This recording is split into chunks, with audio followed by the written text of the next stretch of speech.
Season 5, episode 31 of the Decoded podcast. How are you, Chris? I'm well. I am well. You're well rested? Yes, I'm well. No, maybe Yeah. not well rested. Well, you know what? I guess part of that is it would be so here's I guess the way what that makes me think of. Like, do you have I don't have a sense of actually I got to do this a different way. I hear people say they need to catch up on their sleep. Hmm. I've heard that. I heard people say stuff like that. I hear people say a lot of things that I just kind of go, yeah, that's not me. Like that's not I don't see the world that way. Like I don't think to myself if I don't sleep well on a Wednesday, as long as I can get that extra hour, then I'll be okay on Thursday. I almost said Hmm. on Tuesday, but I don't think that's how the weeks work. So yeah, so I don't have that sense. And so, being well rested, it's kind of one of those, I guess I would measure that singularly by by outcomes. Like, do I have enough energy to make it through the day? I don't know if we ever have that sort of sense when we wake up in the morning. Do I have enough? Do I have enough to make it through my day? Did I get enough? Did I load up enough? Did I get Dude, I get that sometimes. what do you mean? I wake up and I'm like, I'm screwed today. Hmm. So you say you don't have enough to make it through the day, I already know I won't. but then you do, Well, I'm like a zombie. but you I make mean, it I through your day. I get through the day because I don't have a choice. Like I don't say at lunch, okay, I'm done for the day. I got to go home and sleep. So then this is what makes this fascinating to me because I'm imagining that some people do. I'm So you imagining think that some some people abandon their work and go, well, yeah, I guess they see, could, you see, right? Let's work this through. but So this is teachers can't. Well, teachers, listen, and then we kind of go, well, here's the thing. okay. If I have a rough night, Mhm. I've done this enough times now in my 45 years on this earth that Congratulations, by the way. Congratulations I on that. know it's a miracle that I was It even is. created, right? There we According to there we Gary V, it's a congratulations. miracle. I should just be happy I'm alive. Okay. Um, but there are days where I will get up to go to the shower and I'm like, I'm screwed today. If I feel I know I was tossing and turning all night, I did not Mhm. get a good night's rest. I'm in trouble. Now with my current job, I get to move like I'm not trapped in inside of four walls. So Mhm. when I'm driving from place to place, the windows are open. I can stop somewhere and get a drink to amp me up. I Mhm. can do stuff. But when I was in the classroom, there were days I'd be sitting like by 9:30 in the morning, I'm sitting at the U table with kids and I'm dying. I'm literally like I'm like I got to get up and move. I got to open the windows. It's funny that you say that because there are some and then other days I wake up and I'm like bring it on. Just so ready for the day. I'm Mhm. wide awake. And I don't drink coffee. I'm not a coffee guy. Like I don't people look at me, they're like, "You don't drink coffee? How do you make it through a day?" So that I now infer that there are people who use that stimulant to keep them rolling all day long.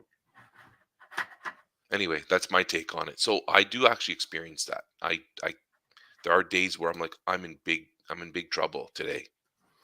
It's interesting to me because yeah, I um because part of it, I mean, I this is a thing people say, right? Like I've caught up on my sleep.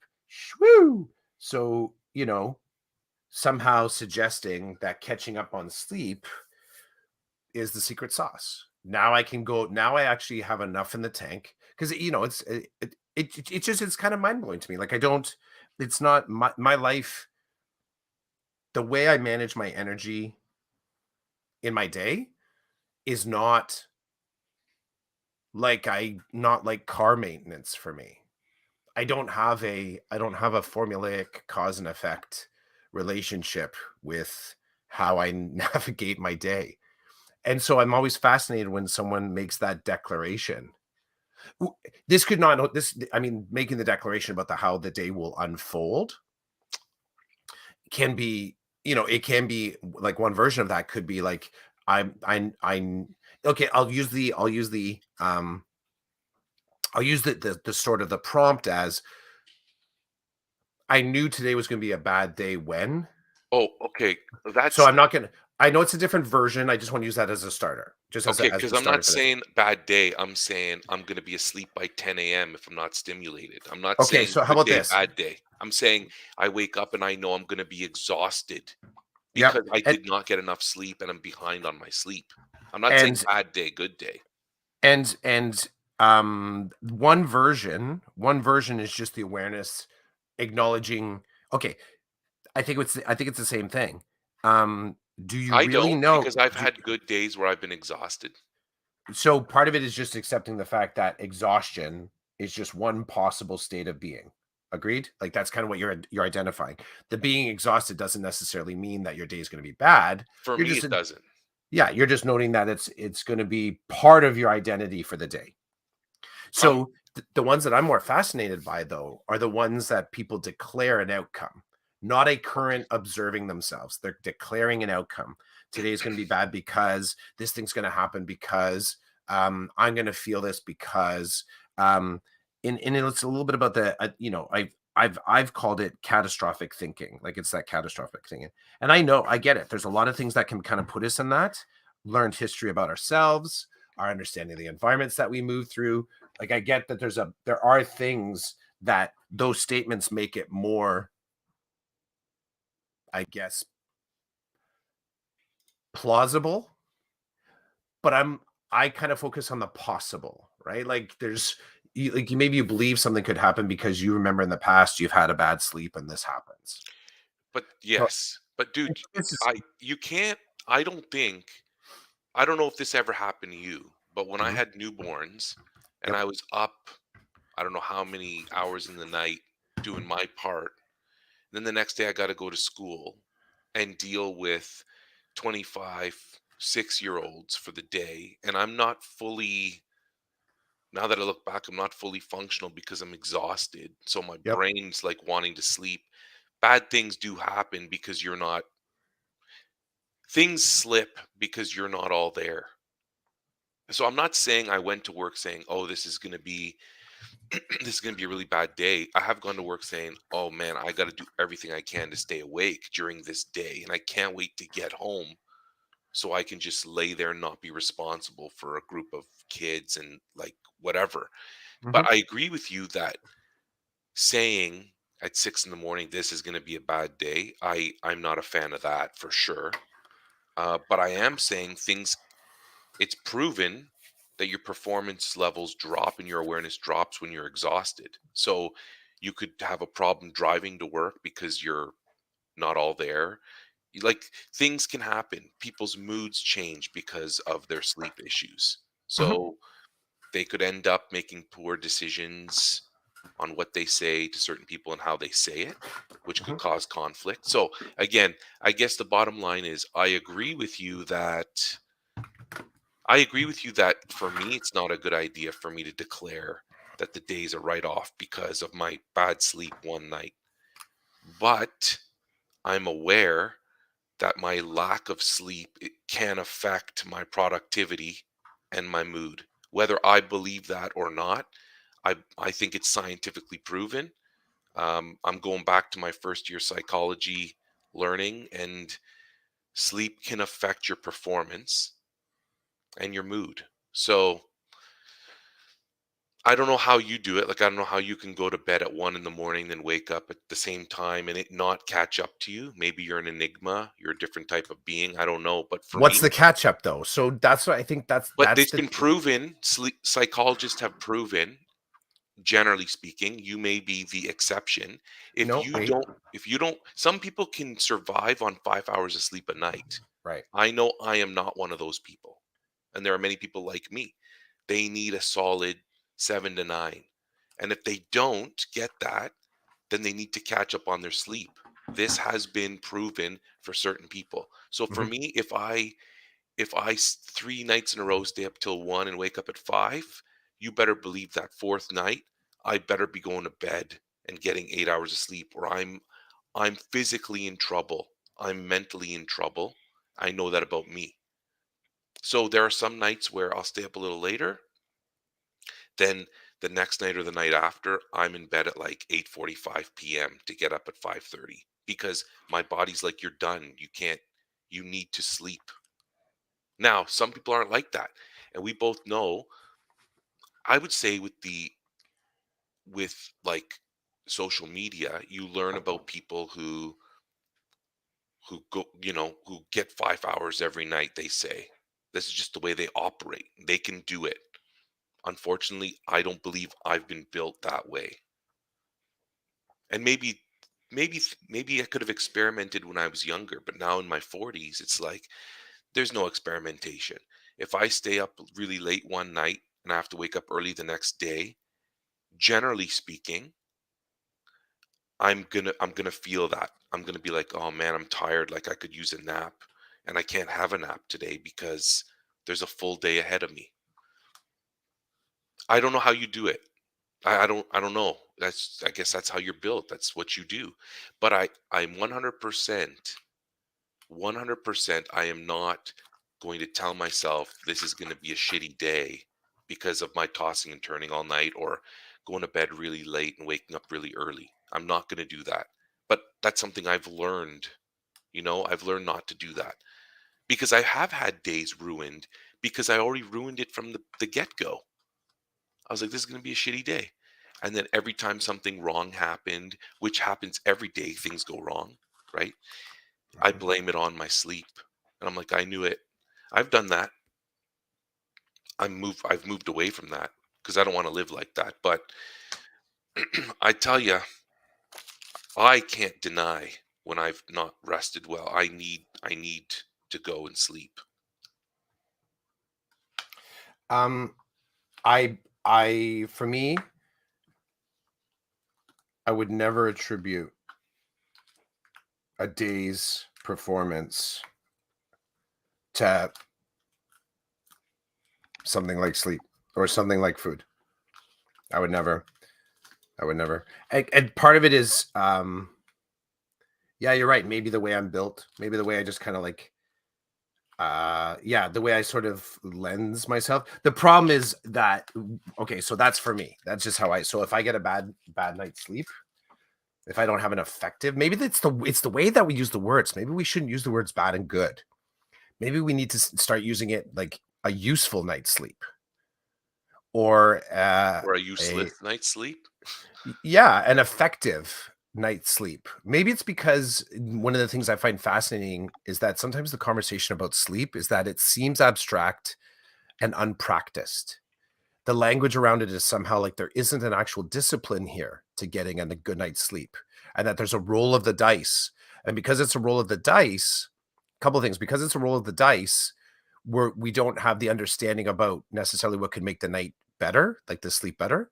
And because it feels like it's a little bit out of our control, it's easier to complain about it like it's not something we're doing to ourselves and taking ownership of that bad night's sleep, that you could actually change it. Um, in the on ramp I was talking about last night when I came home, I've one of the one of my patterns is that like if I've been okay, so last night coming home from the Jays game, we were rolling into we were at home like midnight. It was midnight. I did not preface my going upstairs to bed with anything. Came in and okay, so I guess I'll set context. My kids can put themselves to bed. They know where their bed is. They can brush their own teeth. I know all these similar things for my spouse as well. My spouse can take care of their own bedtime routine. So just to say that, because I get it that there's people at different stages of their life, they have to play. So you come home late, like part of your. There was a funny moment. There was a funny moment at the actual game where Jake was saying that he was tired. Like it was, I think we're like 2 innings in.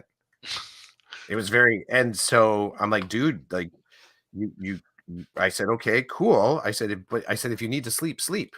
And then he said, but if I fall asleep, I'm sleeping all the way till tomorrow. And I just say to Oh, plain fact, I'm like, no, you're not.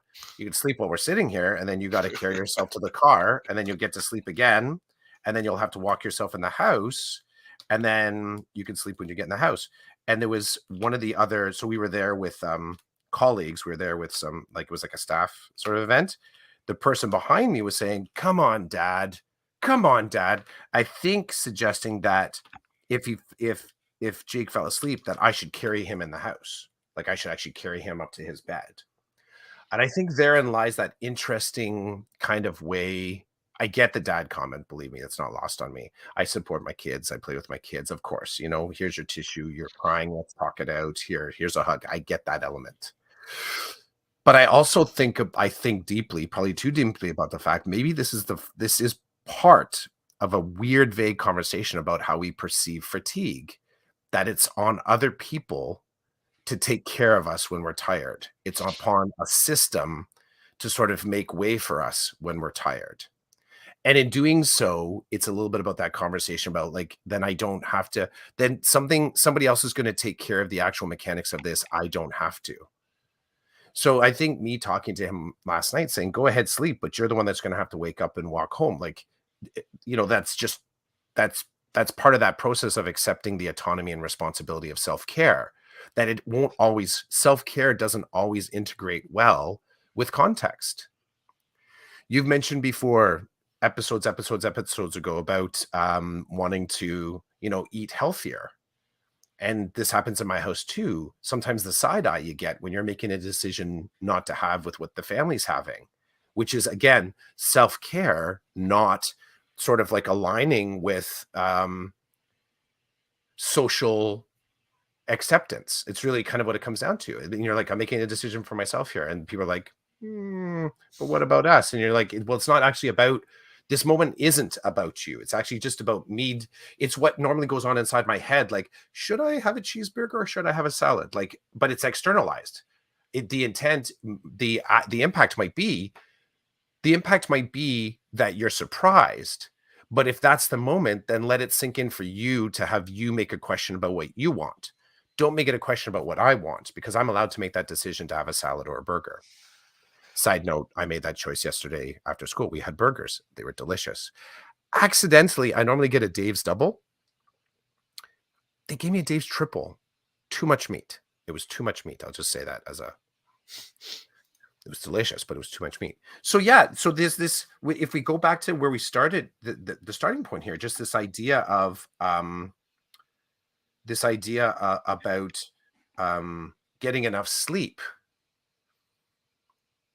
I observe how people offload their responsibility to develop that as a art, as a skill, as a talent, whatever that is, to sort of hone that idea. Because I always listen for when somebody talks about sleep. One, are they believing that it's going to ruin their day?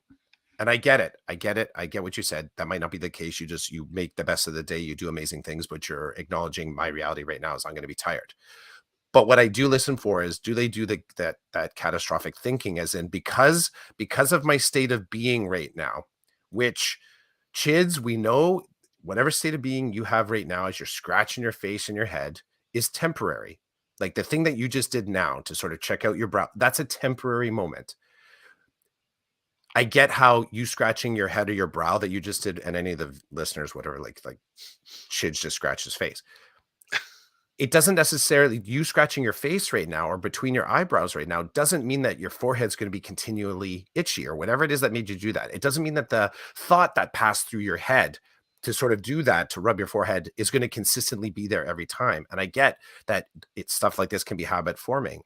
But I would say to pay attention to the habit formation is what I'm talking about. Because if you're saying that you didn't get a good night's sleep, and what we're actually talking about is that you've created a habit that actually does ensure that you're getting a bad night's sleep, that's where the work begins.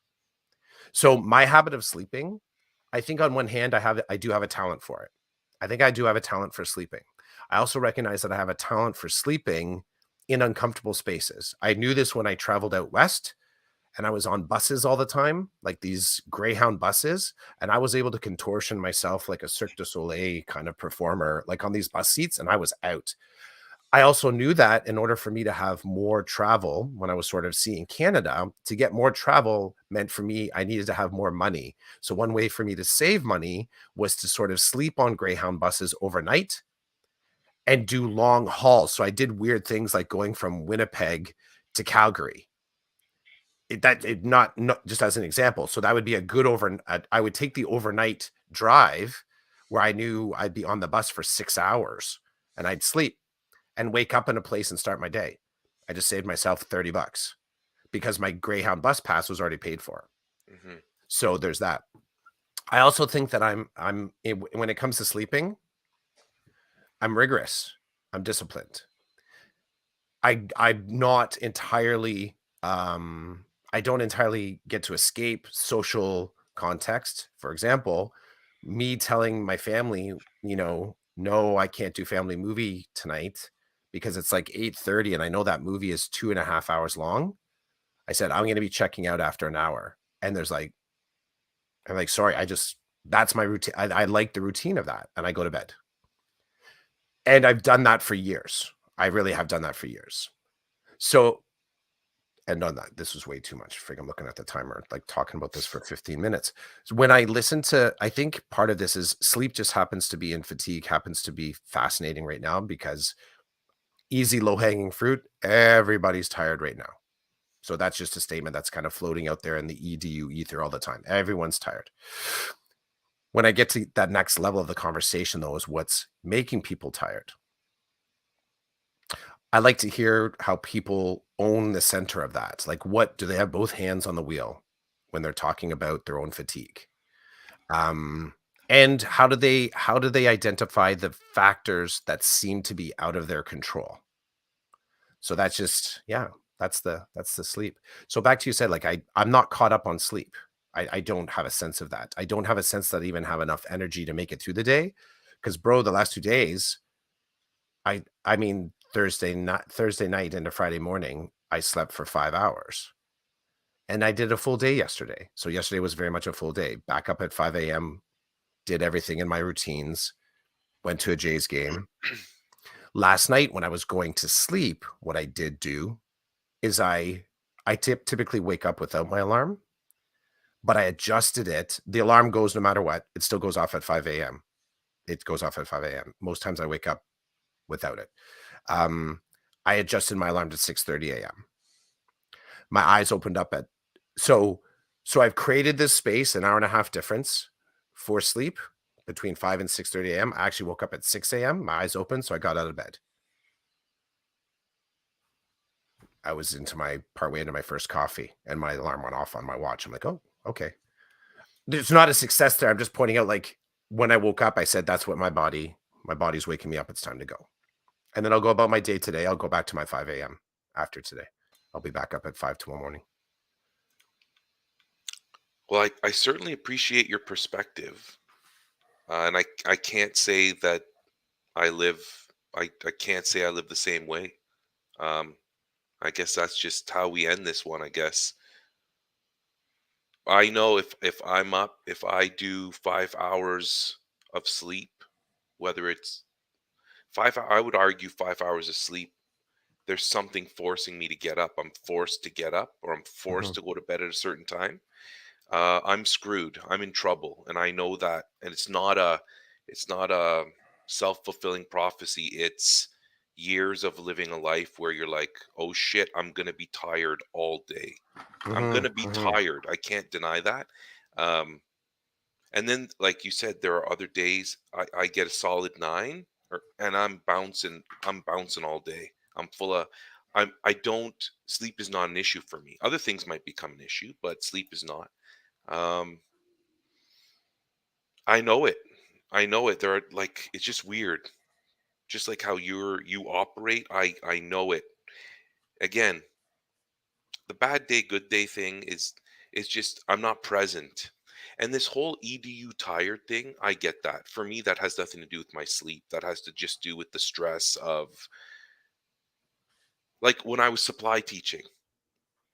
When I was supply teaching, I would go in to do my supply teaching mhm. and I was not feeling good about it.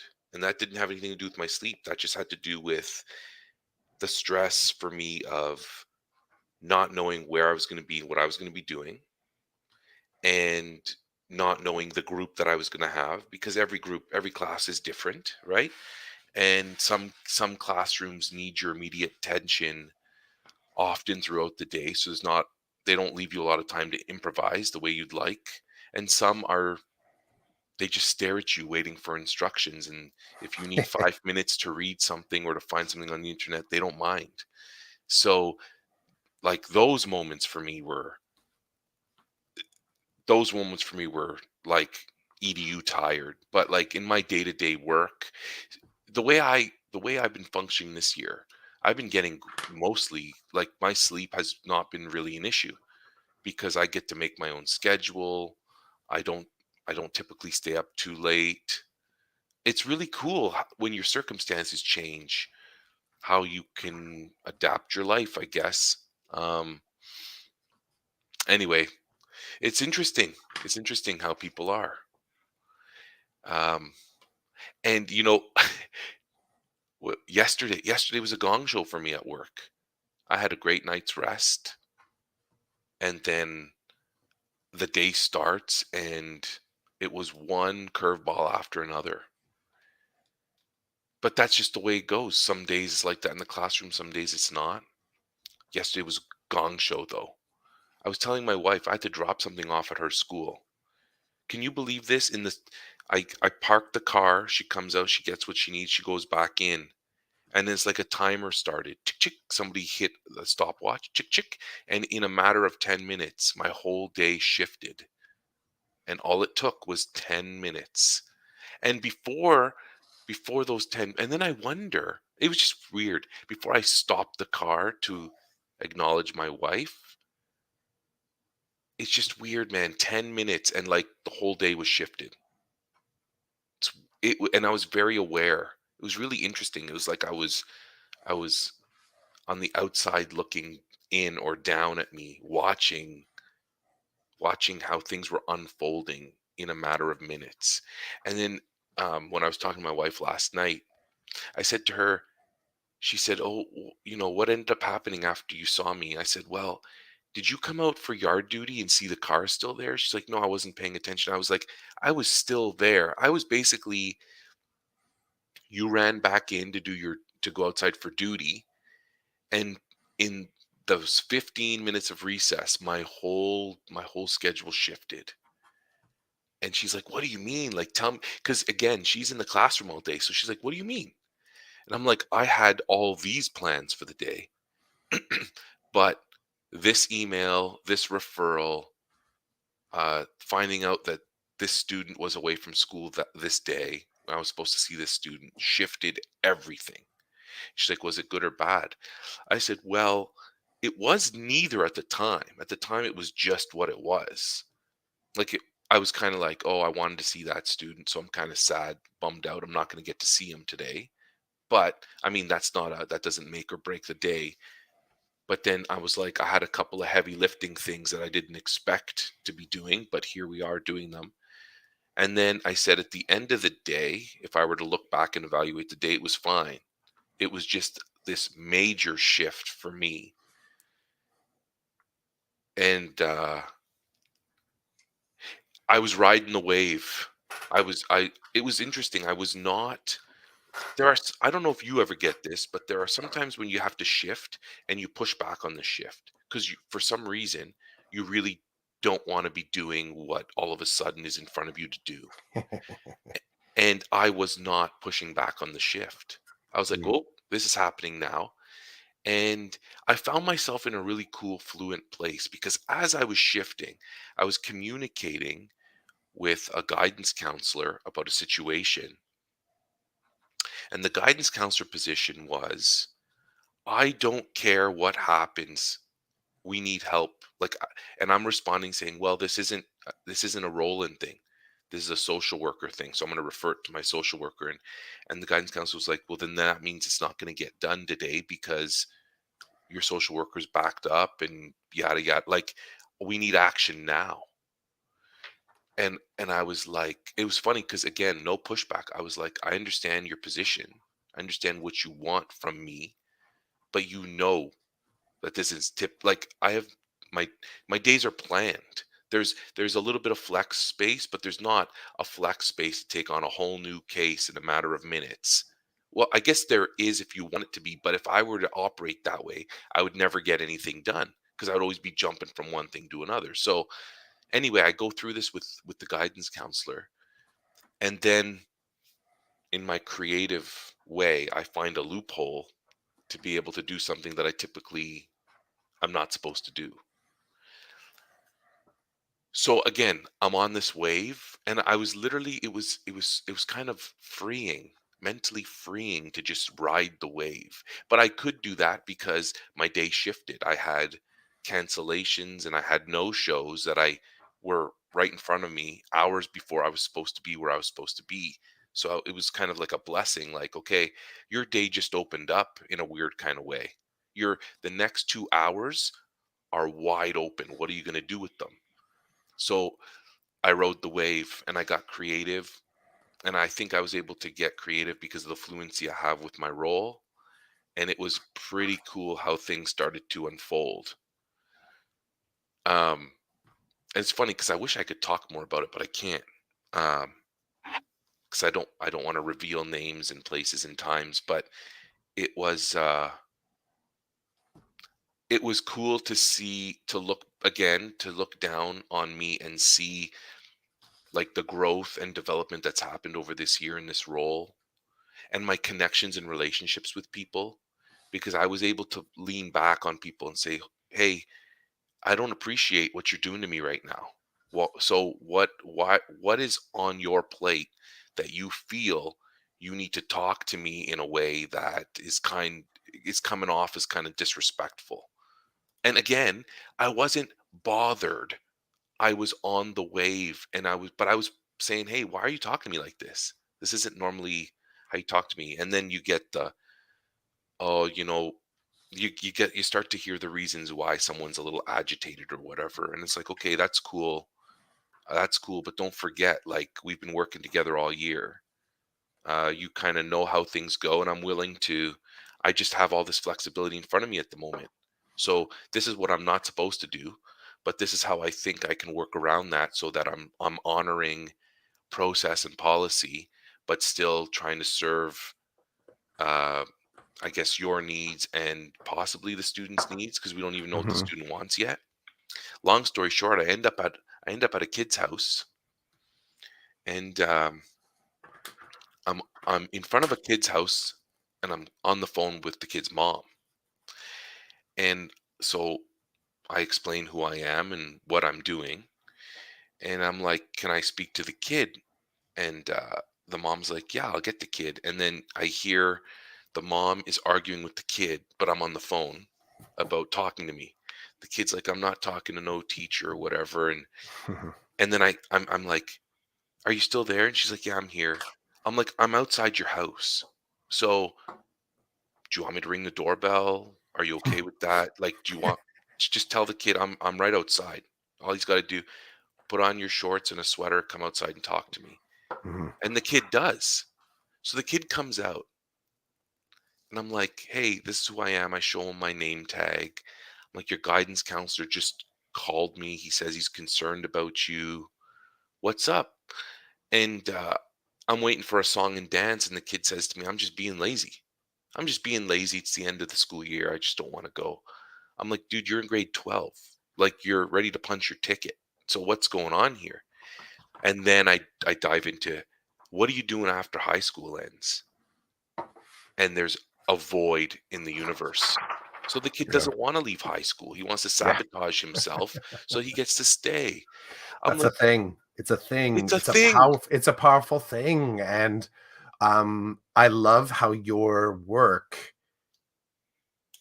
because any little thing creates ripples, and your job is all these ripples.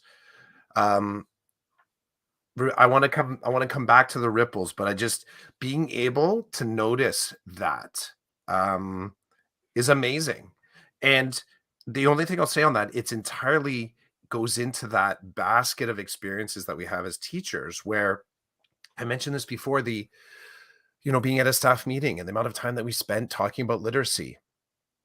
And Barry Bennett, is that even a name? Barry Bennett, the name back in the day, like these new ways of sort of teaching. And I'm sitting at these tables listening to departments following the pro forma. kind of talk from the board, which is fine. That's what staff meetings are about. And I'm thinking to myself, this is not my experience in EDU. And if I am the observer, if my experiences also represent witnessing EDU, then that means the stories that come out of what I witness are also a part of EDU. We don't get to say, let's talk about that later. So children right now that are openly saying that I'm being lazy and telling us that, it's easy to dismiss it and say, well, you should do better, right? You need to get over that. You're looking at exactly what it means and the challenge of actually getting over that. And something's revealed in that conversation. This is what's so beautiful and bittersweet about it. The child doesn't want to transition away from high school. It's so super simple, yet the exact thing, you're witnessing a story that doesn't have a broader context of conversation. So as you witness this, I love that you're bearing witness to these stories because this is education. And there's other people out there like, yeah, yeah, Cliff, I get it, I get it, I get it. That's mine too. But I also love that you're so close to it. You're so close to it because if you're that close to it, that means you can interact with it. It's no longer abstract. There's not some kid out there that's not being successful as we're looking at data coming back from the board. You are meeting with the kid. Yeah, I know that kid's name. See those 2 percentage points on that chart right there? I met them. I met them.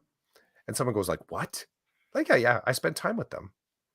Let me tell you what was going on in that context." So, beautiful. It's a gift. But often, as we find in education and in life, the gifts that we get, it's a gift because you get to learn from it. That's one of the things, right? Not just like somehow you feel good about being given a gift. Some of the cooler gifts I don't necessarily feel good about. It takes me a little while to figure out, like, why does this bruise me? Like, what is the thing about this that's actually getting in my head and I can't stop thinking about it?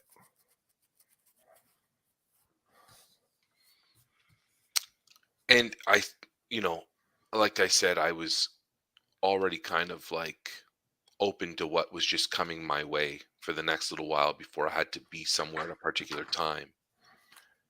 And it was quickly decoded that he's just sabotaging himself. So I said, "Well, it doesn't have to be this way." And he's like, "What do you mean?" I'm like, "You don't have to do it like this." Like, so again, I'm supposed to be a team player. So I say to the kid, "Okay, look, we're having a great conversation here. You seem like a really cool kid. I appreciate you coming out to talk to me. Your guidance counselor is concerned." And he names off the guidance counselor. I'm like, "Okay, so you actually know your guidance counselor?" He's like, "Yeah, yeah, I know him. Been talking to him all year." It turns out this kid is also connected to Bosco with the co-op teacher, who's a really cool Mhm, dude. I'm like, "Okay, so you got like," I'm like, "What am I even doing here? You're connected with this guy. You're connected with this guy. They're both good guys. You seem." And what I mean, I don't mean like they're both good humans, and you know mhm, that. He's like, "I mhm. get that." I'm like, "So they're worried about you, so I get the call, so that now I'm involved, and this is good because now you have one more person in your corner." So we start talking about school, what courses he's taking. I'm like, "Okay, can we call your guidance counselor right now?" He's like, "Really?" I'm like, "Let's do this. You need a plan." Because it sounds to me like you're scared to go back because you don't want to finish. So you're doing what you can to fail. And that's not cool because that's going to get you into more trouble building these negative habits or whatever. There's a positive way you can do this. You can work out a plan so that you know what you're going to school for, and you can come back next year. We can set you up. I don't know. You need to talk to your guidance counselor, but we can set up a plan. He's like, "Okay, call the guidance counselor." And it ends with he's coming back on Monday to meet with the guidance counselor. They're going to leave him in one course and they're going to remove him from three of them, which means he will not get all four credits this semester. He'll only get one and his co op credits because he's doing co op. He's got a job. And so we end the phone call. I say to him, "Are you good?" He goes, "Yeah, man, I'm good. I'm really good. Thanks for coming to my house." And I'm like, "Are you being saucy?" He's like, "No, no. I'm like, this is good. Like, I'm excited to go to school on Monday because I know that I don't have to do X, Y, and Z anymore. I can just focus on X, and we're gonna build a plan. And then you're gonna love this best part ever. When we were casting, I got a text message from the guidance counselor telling me um, a new piece of the story that happened yesterday afternoon. So after I worked with this kid, then I drove to the high school, met with the guidance counselor, and then I continued on with my regularly scheduled day. And the guidance counselor's telling me that they were able to find in that afternoon, he was able to talk to other people at Bosco, the alternative site, which is awesome. It's my people. Um, and they worked something out. There's a spot for a continuous intake for a certain program that this kid would really benefit from. The kid seems really interested in it. And so on Monday, when they meet, they're bringing in a Bosco person who can talk to this kid about this program. So it's like things are in place, positive things are in place. Will the student show up? Maybe not, because that's part of my experience too. You set everything up and then they sabotage that as well. And so then there's deeper things going on. But at the moment, it ended nicely. It's ending this week in a way that there is light and hope for everybody involved. And we can argue whether there needs to be light and hope for certain people, but for everybody involved, this case is moving in the right way at the moment. And it could have all not gone that way if I didn't have if the world just didn't shift in those 10 minutes. That's all. And I did get enough sleep the night before. So yesterday I was wide awake and ready for my day. Like I wasn't worried that I was going to be falling asleep as I drove from one site to the other. That wasn't an issue. Wasn't an issue for me yesterday. And oh dude, I got to drop this on you. Do it. So let me tell you, I'm in a space. So at this current time, the ministry has not given my school board funding for this job that I'm doing right now. So in my mind, this position ends at the end of June. Like I'm not playing mind games. My mind is in my head. Re-engagement for me ends at the end of June, and so I'm operating with that mindset. And I'm surrounded I'm by sorry to hear that. I'm sorry to hear that. which That part that I'm moving just on, that or there's no assurance. It's layered that you wouldn't be a part of it, but that's the selfish part. Just because I think you're well placed, so I like that. I like you in this role. Everything that you bring to the role. From a system point of view, I'm bugged too. That there's no assurance that the role in itself is a necessarily fully integrated, like yet, like sort of knowing what that could be. In my mind, this particular role is elemental right now. And actually, for a while, this whole idea of this re-engagement rule. So the fact that there's any question at all, the question should not be, do we need it? That's a bad question. The question is, um, what are the resources? What does the data show for the resources that you need to build on this? How much farther do we have to start thinking about schools as campuses? How much farther do we have to go to, like, co-build spaces that allow for social services to be in the same spot as schools? Like, those are the questions that your experience should be feeding into, not the question of, do we need this role in our school system? It's unfortunate. It's dated. It's yeah. And if this is where you're at, fantastic. If this is where your system is at, fantastic. But I am bugged by the fact that there's any instability whatsoever. See, the thing about this is that the stability of your role does not suggest instability in the system. This does not reveal egg on the face of the system somehow that your role exists. Your role is necessary because time has been spent not paying attention to the individuals that need the support. That's what I'm just thinking, right? Like, this is mortar. This is mortar. This is the exact stuff that all the other big showpieces of education need to be thinking about. Mortar roles like you, the stuff that stitches and holds stuff together. But often we're not thinking about the quality of ingredients that are in there because we believe that the bricks themselves are heavy enough to hold the wall up.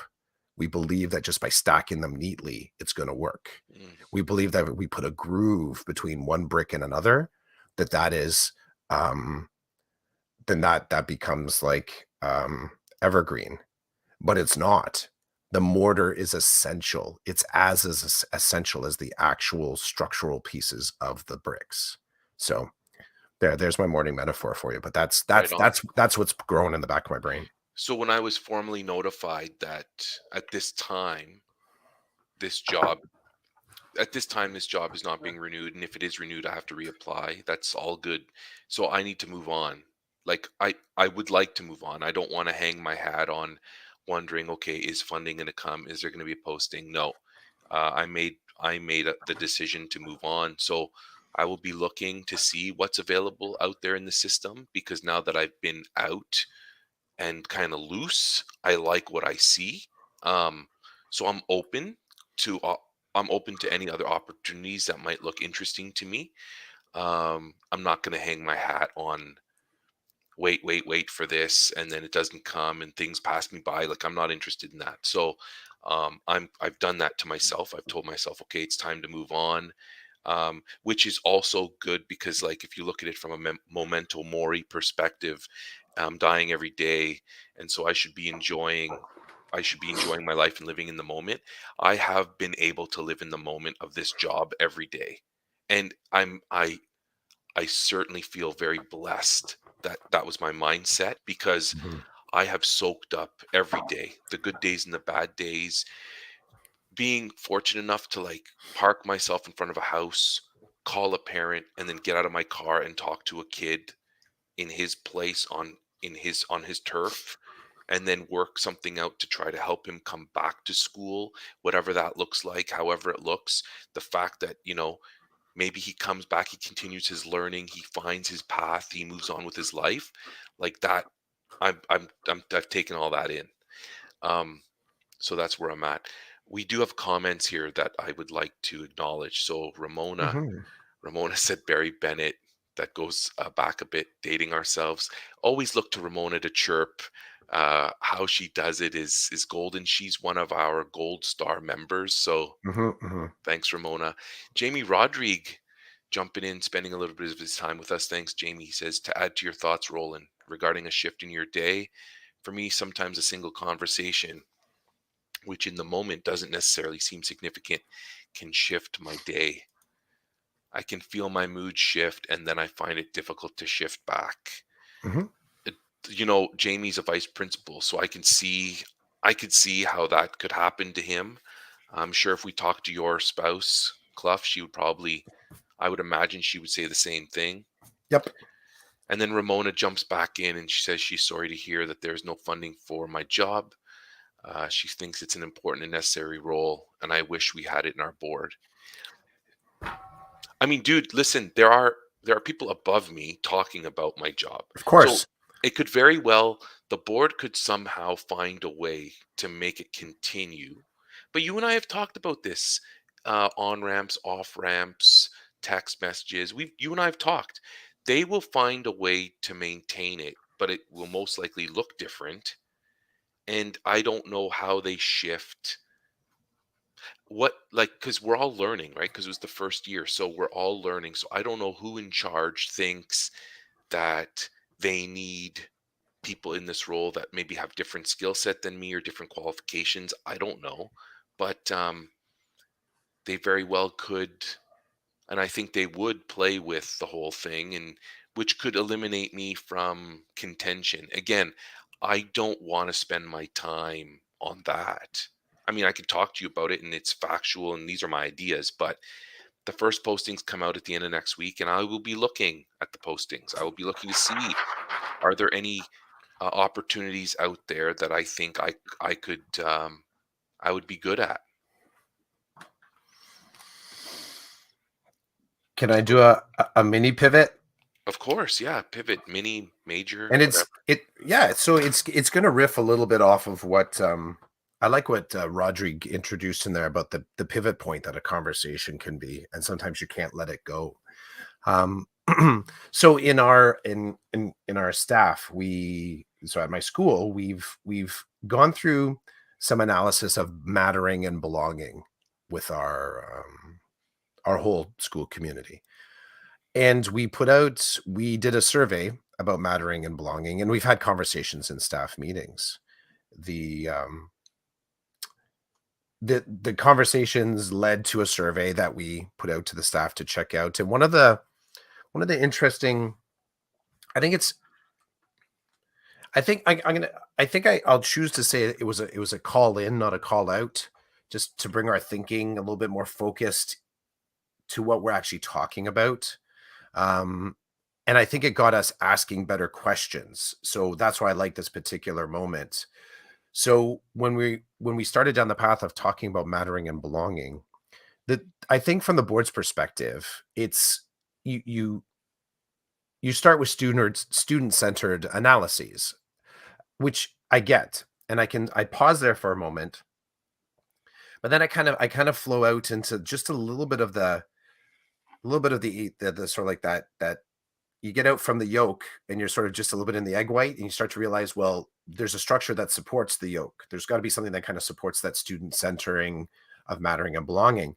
And in the staff meeting, it was mentioned, well, how, where, what's the, basically the question was, well, what about the teachers? That's really addressing it down. So in order to get the students into this space, and mattering and belonging can be CRP. I mean, it can be the equity work. It can be, anti-Black racism work. It can be the work we do in support of uh, First Nations, Métis, Inuit initiatives. Like, there's a lot of different ways to sort of understand the layering of mattering and belonging. We can go Maslow on it if we want. There's lots of different lenses that you can say, like, what is it that we feel we can be effectively working on in order to say that we are effectively increasing that sense of mattering within the system and belonging within the system. So the call-in was a little bit, well, what about the teachers? So, and I think this is directly related to the past 2 years and where everybody is at, and when we started this conversation about everyone is tired, and that sort of root, there's different stories that are connected with that. But I also think that it also kind of taps into one of the little bit more dangerous spaces. It kind of taps into teachers sort of feeling, you know, discredited in general. So, and feeling down and feeling like we got nothing left in the tank. So as the equity team, we put out the survey asking, there was 4 questions, 5 questions, I forget the total number. And we kind of pivoted from the teacher's perspective, you know, like, what is it that you're observing that's kind of working well? What's not working well? Are there any gaps in support? And it allowed for individuals to kind of respond from a teacher human center, but to also observe what we think the students could use as well. So human students and human teachers. So we got the information back in the survey, and as we're talking about it in the group, it was fascinating how quickly we had suggestions about respond and solve how to respond and solve. I don't have the technical framework to discuss these steps, but that was my sense. Like, we were moving very quickly to a solution stage, as in, what do we need to put in place? I don't know if we, my take on it is, like, what do we put in place to keep a comment like this from ever happening again? And I'm choosing that language very specifically. Like, we sort of look at that comment like, ooh, sting. What's the thing that would, I think direct response is effective. I think it is. And if you can do simple, direct change to help someone have a better time in school, to feel like they matter and they belong, those are good. I think sometimes we stop there though. And I felt like that's what it was. Like, some of the conversation was like, we're just going to go dot, dot, dot, dot, dot, dot, and we're being responsive, we're being effective. And then I shifted the conversation a little bit. I said, well, what if we don't respond right away? And this is not groundbreaking, but I think it was kind of an important kind of pivot in the thing. I said, what if we divide up the list and each of us go back to the respondents and see if there's anything more that they would like to say? This kind of based on the fact that sometimes the Google surveys, it's old hat, 2 years, where there are people, there's probably more. I don't know if I think we have people that are neutral to sort of online learning.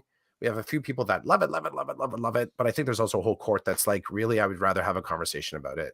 Go ahead, document it, but I don't want to do another online learning tool, which would include Google surveys, right? Do a Google form. Oh, I sent you just a little Google form. I don't like that. I don't like it when we underscore tasks that we do in edu and put the word little on it. Or I just like to have a little conversation. It's just a little Google survey for you to complete because it's still onerous, right? You still feel like that's one more thing. Thanks. I don't care if it's little. It's still a pebble in my shoe. Thank you very much. So we're looking at this I sorry, I digressed there for a second. That was that, but I'm back. I'm back, kids. So we said let's go back and have conversations, and everyone's like, hmm. And we really right away realized how one note sometimes that gathering information is in our feedback system. We talk about effective feedback to our students, but I don't know if we have the same tolerance and templates to do it with our staff in order to build a thing. Mostly because we want to be solution based leaders, right? But some of this stuff does take time. So instead of us having something ready for the staff meeting, which comes up on Tuesday, the expectation was that just each of us was going to go back and talk with the staff, share back with them the responses that they gave, and then sort of gather some more information about if the person is willing to talk to us again, what was kind of fueling this. So give us a little bit of the roots. Are you willing to share this point of view? What is it that you see? What is it when you read this back, your response here? What is it that you see?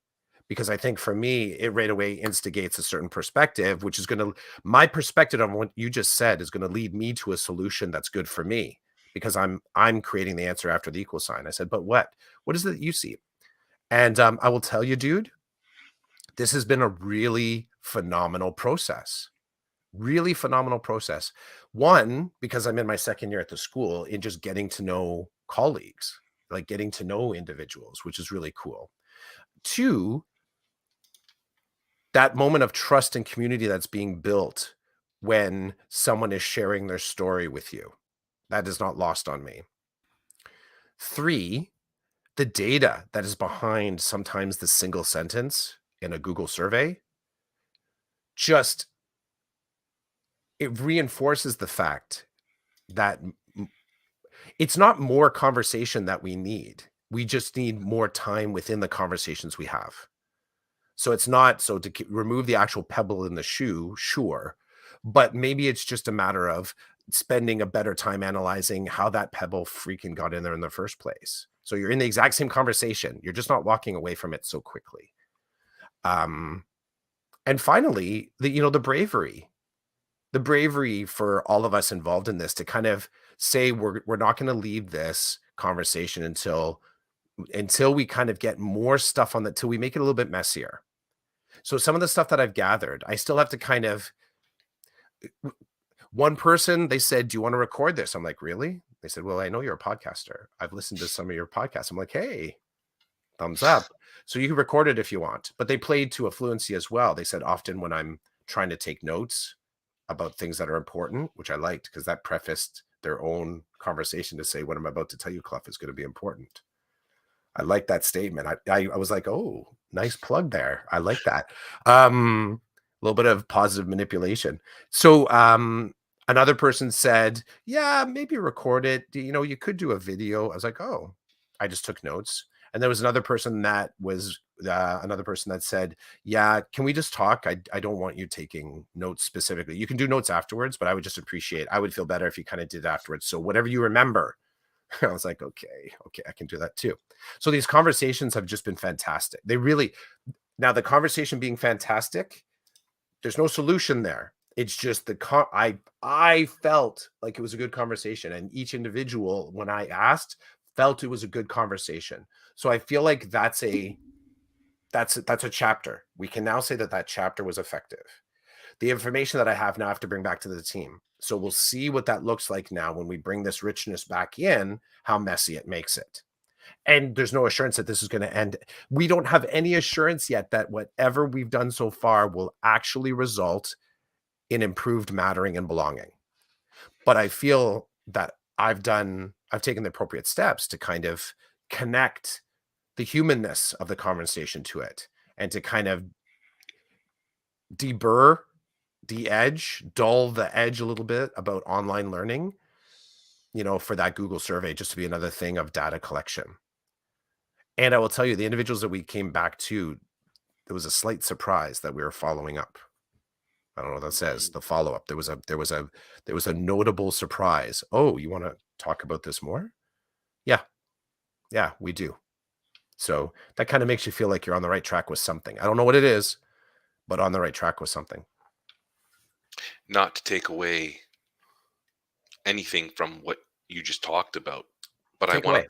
I wanna focus on that coming back to someone to discuss something. Mhm, It mhm, as soon as you said that, I was like, "Yeah, it feels rare." I mean, it's not so rare in my work because there's constant coming back to, more so than I would like there to be, but generally speaking, there's not a lot of when people listen to you, I feel like sometimes it's very difficult to get people to listen to you mhm. about certain topics. They don't wanna they just don't wanna enter into conversation around them. And then to have someone come back and say, "Hey, we wanna connect with you again, or we'd like to follow up." I think I'm feeling a little, what's sensitive around the whole equity, diversity, inclusion conversations. Mhm. I feel like those are heavy in my world right now, and people the follow-up is the conversations are uncomfortable. So then it's like the people in the positions of power maybe don't wanna follow up. One of the reasons I think it's because it's so difficult to deal with in the first place and there are no easy answers, that it's like the follow-up is just more danger for them. Um, it's interesting. I'm just connecting dots, that's all. Mhm. The follow-up. I What like brings that. you yeah, it's like the things that I think there's some I think a really I recently came across, I'm sharing, I'm resharing, um, so I really like the podcast On Being.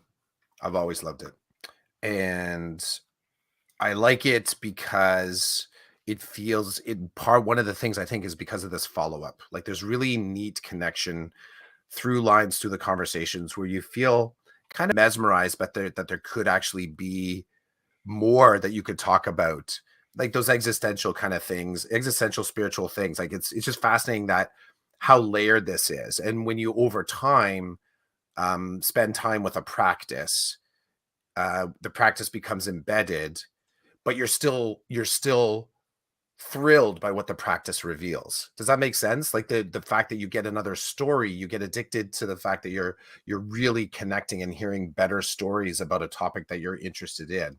Um, it would be a little bit like, let's say you and I talking about that our tools are pretty like we've figured out the way to sort of create this podcast so it becomes a little bit invisible. And it's so that way both of us in conversation are like, get lit up, we get lit up, we get lit up. Like it doesn't get in the way. The tools don't get in the way of getting to the content. And On Being, I feel, does a really good job of that, of like the tools that the host uses, they're familiar and I can sort of rhyme off the flow of what they do in their podcast. But those tools just are really efficient and respectful and um and effective in getting the story out of whoever they're talking to. And one of the individuals, it's an older cast, and there's a person named Padre Gotuma, and this person is a poet, a liturgist, uh, um, theologian. I think I could be using the right things. Anyways, uh, they mentioned a term in one of their conversations, and it was saying you can identify. There's a I forget what background it's from, but it's if you say something is mu, maybe it's Zen Buddhist, mu, and what that actually what the term means is that that is a question that needs to be unasked. Like that's a question you need to take back. I'm totally undercutting the broader cultural, spiritual connection to this, but I've been really fascinated about that as a mechanism in conversation because to identify a moment as mu, and say like that needs to be taken back is somehow suggesting that in order for us to effectively move forward, you have to pull that question out. You like we can't get hemmed in by that conversation because it's not helpful, but it's not an insult. It's just calling out the moment for what it is. And you and I have so many divergences in this in our conversations in general, like these off ramps. but I would and those things can lead to really sort of novel and interesting conversations. But some of the things that have become through line are because I think we're asking the right questions to move that conversation forward. So I think, as an example, any of the discussion that you and I have had either on here or personally about our friendship and how we're sort of managing and maintaining what works about it, that's the through line. We have a lot of really good questions that we've asked. I don't think you and I have asked anything that was a question that should have been unasked, as in removed from the moment, that because we I think we do the work. So I like the this moment. A lot of the stuff that we've kind of talked about here, I think, has to do with and with the follow up mattering and belonging.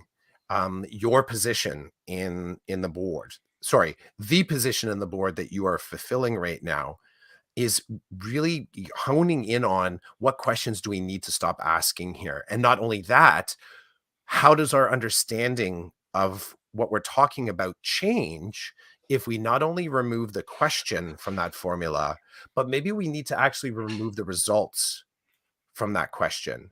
Because to ask the question also means that we have to look for the answer. And if that answer actually isn't moving us in the right direction for what we need right now, then maybe we also need to kind of scrape out some of the answers that are there too, or whatever's resulted from it, funding lines, capital investment, leadership sort of mindsets, um, how groups and communities are built. And that really opens up fascinating spaces of work. But it kind of comes back to the follow-up. Can we do that in the follow-up? And can we actually unask some questions? And it's not that we're disrespecting the questions, though it may feel like it. And it's not we're disrespecting the importance of the questions, but dude, like one of the observations I've had now, 15th, 16th year of teaching, we're asking the same questions and actually getting the same answers and then actioning things based on that. So I can remember as a second year teacher looking over during a staff meeting and seeing another teacher, something is mentioned by whoever's leading the learning. And I look over at somebody in the room and they're like, and I'm like, oh, I guess this has been said before. Right. And then someone at the table, they say to me, oh, don't pay attention to them. They're just salty. And then they lean in and they go, but we talked about this last year, right? And you start to realize, like, oh my gosh, like, where are we what does progress mean on some of these issues, right?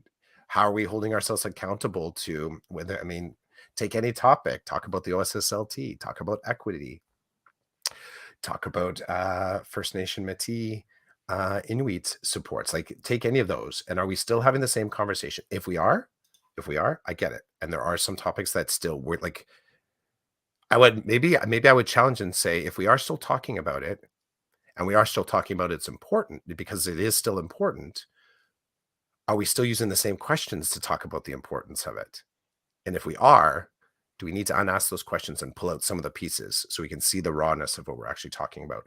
I have no idea how this mattering and belonging survey fits in with what we'll do next.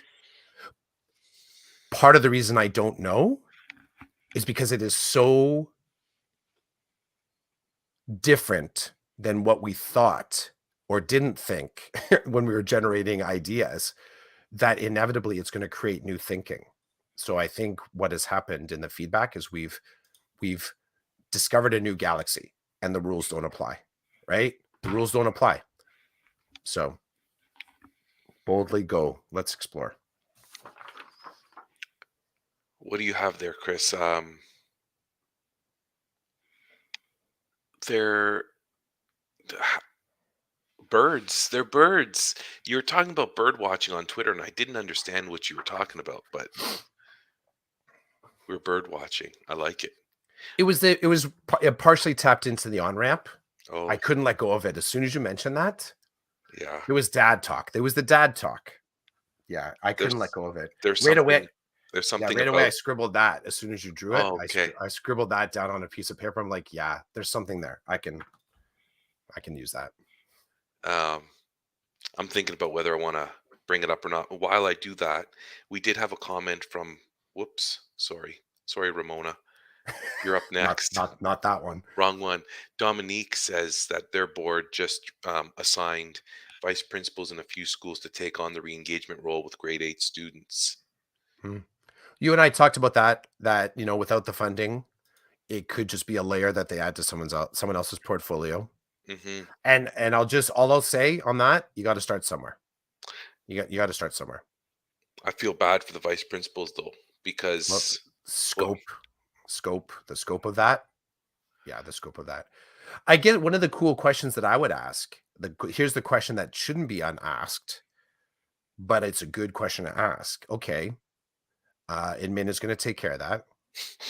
In what ways should this new initiative be different than what they're already doing?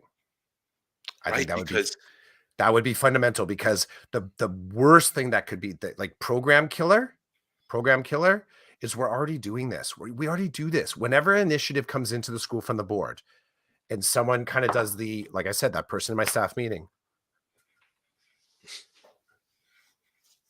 they're sort of looking around to gain like how are we still doing this? The killer for that is when we don't notice that elements of it is already being done and it's actually in the refinement or in the offloading that we suggest it can be done better. So if there is a purpose to asking admin to take care of this portfolio, I think one of the questions that needs to be asked is how will this new work look different than the work that they're already doing? And if there's no specific goal, supports, structure for it, then the risk is it will not be done according to the success criteria that they're looking for. Right. And this frustrates people. This frustrates people. But you and I talked about that, how it could be rolled into somebody else's rule. You got 100%. this. You got this. Awesome. Those kids are waiting for you. Go get them. For me, having done it now, and I don't know how they're doing it in Dominique's board. I don't Hmm. know what instructions, if any, the vice principals who are doing this work have been given. But I tell you that from my perspective, from my experience, administration already had a seat at the table in terms of like the work that I do. So what makes my role different is I will I will spend more time on the telephone with the kid and the parent, which administrators can already do. I will go to the house and do like a face-to-face visit. Administrators they do that already. Like it's not uncommon to hear that a principal went to some kid's house to drop something off or pick something up or even take the kid home or whatever. That's not unheard of in my world. Um, VPs and principals are already dealing with social workers. They already have that that open avenue to go there whenever they want. When I think of classroom teachers, when I go back to my classroom teacher, when I put that hat on, I didn't have access to direct access to the social worker. I wasn't going to drive to a kid's house, one of my students, to check in on them and why they're not coming to school because I've got 100 other things to do. Now, arguably, there may be some teachers who would do that, but generally speaking, in my experience as re-engagement this year, many teachers were relieved to hear that could be part of my role because they're like, we've got all these other kids in the class. We're teaching these kids every day. Johnny's missing. Can you find out what's going on? I was the guy that would go find out what was going on so that everybody else could keep doing their regular jobs. So it'd be interesting for me to hear. I would love to know more about how these VPs, what this re-engagement looks like from their position, and it could very well look quite different than what I do. But I know that what I'm doing is a full-time job, and there's people joke and make fun and be like, "Yeah, your job is a joke or whatever." That's fine. They can have that perspective. It was no joke to me yesterday when I was parked outside that kid's house and he let me in. There was no joke there. I had a moment with a kid who needed to have that moment. And he certainly didn't seem like he was going to do it with his guidance counselor because he was not returning phone calls, he was not returning emails. So it's funny when the guidance counselor was talking to him on the phone, he's like, dude, I'm glad you're good. Why haven't you been responding to my phone messages and emails? So the guidance counselor was doing everything I would normally do except driving over to the kid's house and demanding to see the kid, Hmm. I right? So love that. Oh, sorry. the guidance counselor said to me after when I got the text, he said, "Thank you and your social worker for yesterday because this guidance counselor made 2 referrals yesterday to our team, and for some reason, the universe decided that things were gonna work in a positive direction yesterday." So both of the kids that were referred, I took one on right away. My social worker took the other one on because it was more for her than for me at this time. We got he got the guidance counselor got results yesterday that sometimes those results don't come for weeks or months. Results were there, and he's appreciative of the fact that my team was able to help him out yesterday in a way that he felt he needed, which is rare. I mean, I laughed when I got the text. I'm really happy that the guidance counselor's happy, but I'm still got cases from that guidance counselor that were given to me in November, and we're still wheeling and dealing, So um, it was just a good day yesterday for re-engagement. But that guidance counselor has all these kids on his caseload, and he's not going to get in his car and drive to every single kid's house to find out why the kid's not responding to him, what's going on, how can he help. Because this guidance counselor is great. They're all great. When the kid finally speaks and says what they want or need or what their issue is, things happen. I see people do things. I see guidance counselors talk to vice principals who make things happen because they understand. Thank you. You've shared with me that there's a bigger issue here. Let's see what we can do to make your life easier so that you can do well in school. There's not been, there may be like a handful of people who push back and don't help. But generally speaking, 95% of my work, once we actually know what's going on, people start lining up to help, to make change, to play with the system so that this kid can get what they need to find success in education. So, anyway, long story short, I'd love to hear what that job's about. And Ramona's been watching the birds while listening to us this morning.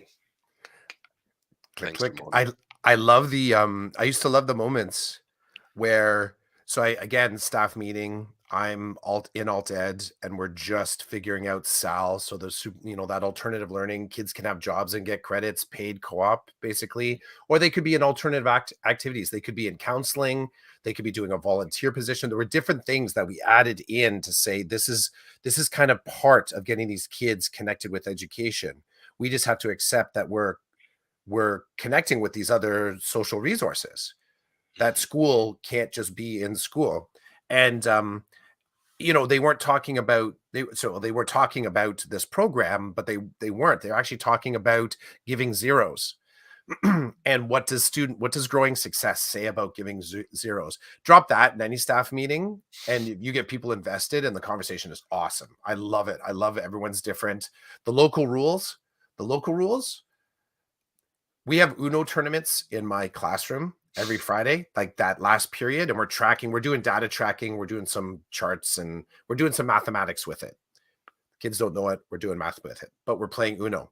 And the thing that I love about Uno, is that Uno has a ton of local rules. You put a group down and they say, "Oh, we love Uno." If they played at home with their family, you get to see what the what the possibilities are with a fairly simple card game, complex yet simple. And I said, nope, we're going to follow the rules on the paper. We're going to actually all harmonize around this one set of rules, no extras, no nothing. And every rule that becomes local to us, we discuss it. We're going to be democratic about it. We'll be collaborative, and we'll figure out whether or not everybody wants that rule. I love the local rules that happen with the growing success conversation, because you get to see everyone's little silo on how they believe is the best way to interpret zeros, whatever late fees they want to charge for assignments, and what the sort of like recent and most consistent mindset that they have with assessment. I love it. Sitting in those conversations when I was in alt ed, inevitably, actually, you still hear it to this day, someone might say, "What am I supposed to do? Am I supposed to go to the kid's house and get that assignment?" I love the alternate universe that they're talking about. I hate that it's alternate, but I love that they're sort of calling out a universe like somehow it doesn't exist, because I'm sitting at the table and I'm like, no, I could do that. That's actually what I do. And they're like, really? I'm like, yeah, yeah. I actually just met a kid today at Tim Hortons and we got some work done.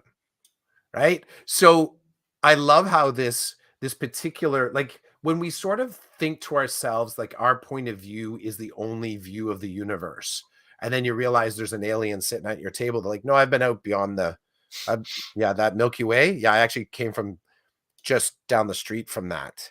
So I'm actually, there is something out there. There is something out there. I'm from there. I exist.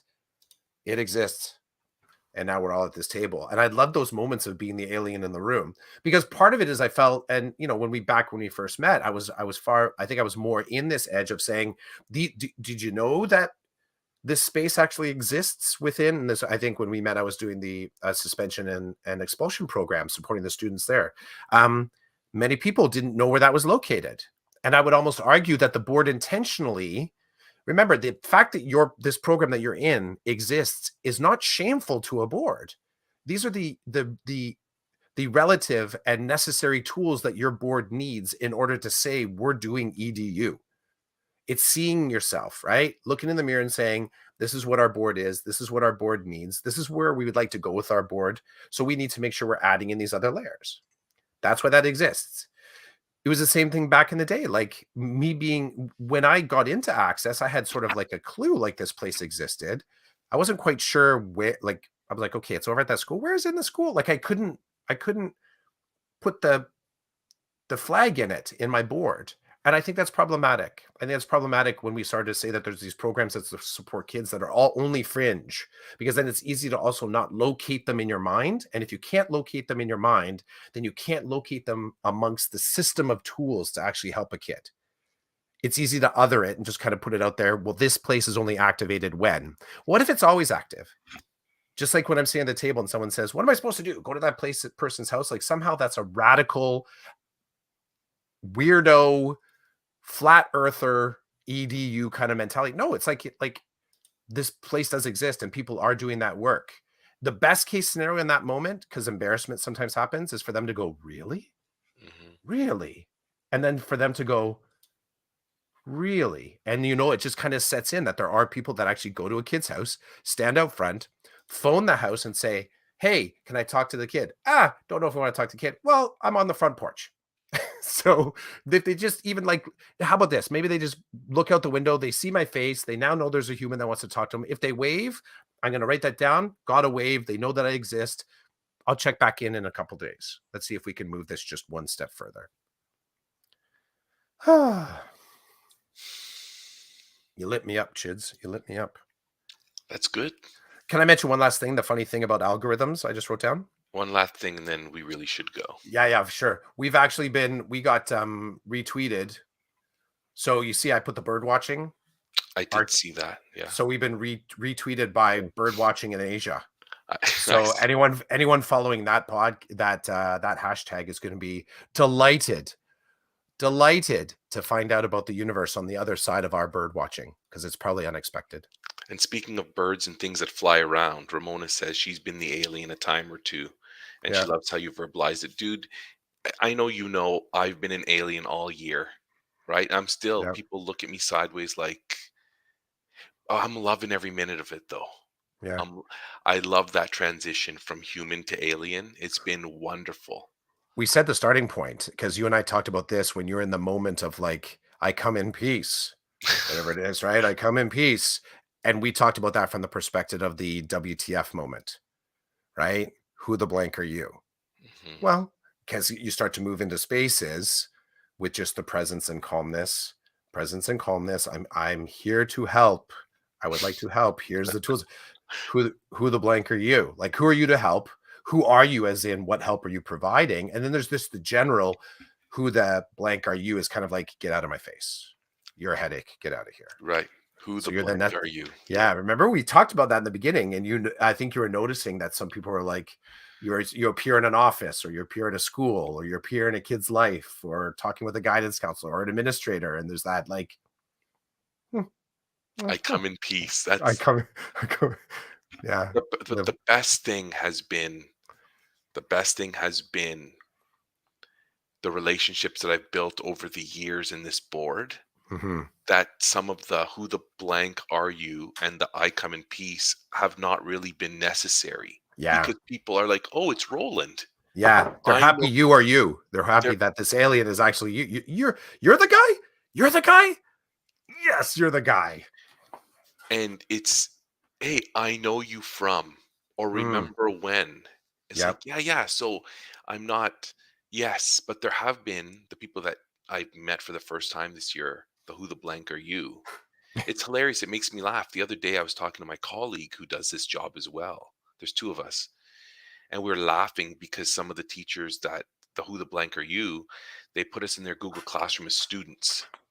So we don't have teacher access, so there's certain things we Yeah. can't do that we would like to be able to see and do, Yeah. and my partner was like, "Can you believe this?" I'm like, "Yeah, I can believe it." And she's like, "What do you do about it?" I'm like, "Nothing. Nothing." Until the teacher says to me, "Can you do this?" And I say, "I can't. You made me a student in your classroom. I can't do it. I need to be a Yep. teacher." Then like, "Oh." And then here's the best. I'll stop talking after this one. Okay. The Okay. best was I was working with a student, and I've been working with this student online for the past couple of months, and we are getting really close to getting him his ILC math credit, which is really exciting to me. Mhm. And we were in the Google Classroom. I said, "Hey, did you hand in 6.2?" He's like, "Yeah, I did." I said, "Oh." He goes, "Well, are you looking? You'll look for it. You'll see." I said, "I can't. I'm a student in the class." And he goes, "Oh yeah, I noticed that you're in the class as a student." And I laughed, and I'm like, "Yeah, I laughed too." And then he goes, "So you can't," and then I'm like, "No, dude, I can't see any of that. I don't know. I can't verify that you've handed in the work. I don't have that capacity." And he laughed. This grade 11 student's laughing at me, like shaking his head like, "They let you do all this. You can teach me math every day. And you can like you're doing all the heavy lifting, but they won't even let you be um, a teacher in the classroom." I'm like, "Yeah." And Isn't it's that just, remarkable though? I love that though, because it also shows I get it. It's great to have the skeleton key. It's great to have that skeleton key, but it also shows time and place and necessary tools, right? mhm. It would be great to have that, but look at the work you're doing. Look at the work that and the change that you're sort of a part of, whether or not you're orchestrating it, initiating it, managing it, or there for the end. That's kind of like just the really great signpost work that you're doing, just getting kids to sort of notice. And it is true. You know, everyone wants the master key or the skeleton key, but you don't always need it. I don't need it, but what I'm saying is that I'm coming at it more from the teacher who the blank are you. I'm not giving Yeah. you the skeleton key. It's like Yeah. I'm your Yeah. colleague. I'm here to support this student. Anyway, this student gets the credit, and that will be success for me for Yep. this student, and that's going to be Yep. huge. And I said to him the other day, I'm like, "Hey, we only have a good solid month left." He's like, "What do you mean?" I'm like, "Well, we're not going to wait until the beginning of June to shut this thing down. Like, I know that's how you operate. But that's not how I operate. We're not going to wait until the 11th hour to finish this credit. We're going to get it done, and we're going to make sure that everybody at the school's end is like, 'Whoa, it's done.'" Yeah, that's what I want. I want the whoa factor, and the kid just laughing at me. He's like, "Right on, let's do it, Mr. C." I'm like, "Okay, well, that depends on you. I'm here to meet with you, but your cancellations and yada yada yada, those things need to be put aside so we can get this done." But anyway, he was laughing. He's like, "They didn't even make you a teacher in the classroom, and look at all the heavy lifting you're doing." I'm like, "It's all good. You just got to get the credit." That's true. Good stuff. Okay, well, hey, thanks for a great chat. Yeah. Thanks, man. Um, Props to Dominique and Ramona for checking in, yes, and Jamie. I don't and think Jamie. Jamie's ever commented before, so thanks, Busy Jamie. guy. Welcome. Busy guy. Yeah. When it was nice to see his profile pic pop up. Okay, dude. Well, have a great day, and guess we'll talk to you later. Peace, man. This was season 5, episode 31.